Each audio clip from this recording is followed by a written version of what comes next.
Esse caso é interessante e muitas vezes passa despercebido pela maioria de nós, inclusive professores.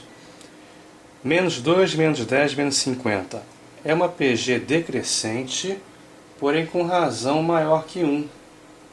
Nós costumamos apenas nos lembrar que uma PG é decrescente quando a razão está entre 0 e 1. Mas ela pode ter razão maior que 1 e ser decrescente. Basta que o primeiro termo seja negativo. Os termos, obviamente, estão diminuindo e a razão é maior que 1. Então, cuidado. Uma PG é decrescente quando, primeiro caso, primeiro termo positivo e razão entre 0 e 1. Segundo caso, primeiro termo negativo e razão maior que 1. Cuidado que numa questão de verdadeiro e falso da vida, eles podem explorar esse detalhe. Outro caso notável, mas que vai aparecer muito pouco também em exercícios, é quando a razão é igual a 0. Primeiro termo qualquer e todos os demais termos vão ser iguais ao próprio zero, porque 1 número vezes 0 dá sempre 0. Outra situação frequentemente omitida por nós professores, que também passa batido para os alunos, é quando o primeiro termo é negativo e a razão é entre 0 e 1. A PG é crescente. Repare que a razão é um termo qualquer dividido pelo anterior, a partir do segundo, não é isso? Pegando, por exemplo, menos 1, que é o segundo termo, e dividindo pelo primeiro, que é o menos 2, vai dar mais 1 meio, não é isso? Mais 1 meio é a mesma coisa que 0,5. É um número entre 0 e 1. E a PG é crescente, porque o menos 1 é maior do que o menos 2. Menos meio é maior que menos 1. Está mais próximo do zero do que o menos 1, não é isso? Então, a razão, sendo entre 0 e 1, não indica necessariamente PG decrescente. Será PG decrescente se o primeiro termo for positivo e será PG crescente se o primeiro termo for negativo. Esses detalhes todos são muito frequentes em questões teóricas. Questões práticas de cálculos, nós não precisamos ter tanta preocupação com isso. Vamos agora aplicar os conceitos de PG, enfim, nos mais diversos exercícios. Da mesma forma que na PA, temos como encontrar o termo qualquer de uma PG em função do primeiro termo e da razão, utilizando a fórmula do termo geral, que no caso da PG é a seguinte: termo de ordem n, o enésimo termo qualquer da PG, é o primeiro vezes a razão elevada a n-1. Repare que o n-1 aparece também na fórmula do termo geral da PG. Se aqui for 8, aqui será 7. Se aqui for 10, aqui será 9. Se aqui for 100, aqui será 99. Igualzinho que estamos acostumados já a fazer na fórmula do termo geral de uma PA. Na prática, nos exercícios, nas questões de concurso, vamos evitar sempre que possível o uso dessa fórmula, como também das próximas que virão daqui a pouco. Vamos privilegiar o conceito de PG, em que cada termo é igual ao anterior multiplicado por uma constante chamada razão. Isso vai facilitar a nossa vida, vamos poupar tempo nos concursos, que é muito importante na hora de realizá-los, não é verdade? Eu costumo dizer sempre que o que derruba um candidato preparado, estudioso, dedicado, não é a própria prova, muito menos a concorrência, e sim o tempo. O tempo é a única coisa que pode derrubar um candidato preparado. Então, sempre que pudermos evitar complicar a resolução de um exercício a fim de ganharmos tempo no concurso, vai ser muito bom, não é verdade? Vamos lá, primeiro exercício. Questão 24. Determine o oitavo termo da PG 1, 2, 4, etc. O oitavo termo, o A8, nós sabemos que o primeiro termo vale 1 e que a razão desta PG, que é uma PG clássica, aparece diversas vezes em exercícios, em questões de concurso, a razão vale 2, porque os números estão sendo multiplicados sempre por 2 na sucessão, na sequência considerada, não é verdade? 1 vezes 2, 2, 2 vezes 2, 4 e assim sucessivamente. Ele quer o A8. Pela fórmula do termo geral, o A8 é o A1 vezes a razão elevada à sétima potência. Da mesma forma que na PA, se aqui é 8, aqui em cima é 1 a menos, vale 7. Ok? Nós já temos o valor do A1, nós já temos o valor da razão, é só substituir e acertar o exercício. O A8 vai ser, portanto, o A1, que é 1, vezes a razão, que é 2, elevada à sétima potência. 2 elevado à sétima dá 128. Ok? Então conseguimos facilmente resolver esse exercício. Conforme eu falei ainda há pouco, como se tratam de termos pequenos e ele quer apenas o 8º termo e não o 80º, vamos tentar ir na mão, calcular 1 por 1, sem precisar utilizar a fórmula.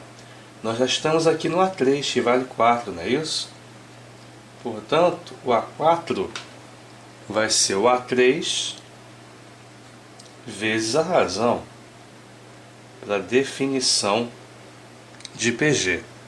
Então, o A4 vale 8. O A5 é o anterior vezes a razão, 16.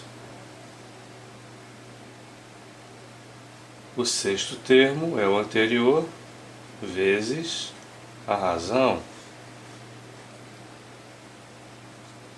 E assim por diante. O 7º termo será 64. E finalmente, o termo que ele pretende que você encontre, que é o 8º, é o anterior, que é o 7º, vezes a razão. De fato, 128. Eu recomendo que você faça dessa maneira que acabamos de fazer, porque na prova você vai ganhar mais tempo e é praticamente uma fórmula a menos que você tenha que decorar. Questão 25. Em uma PG de razão 3,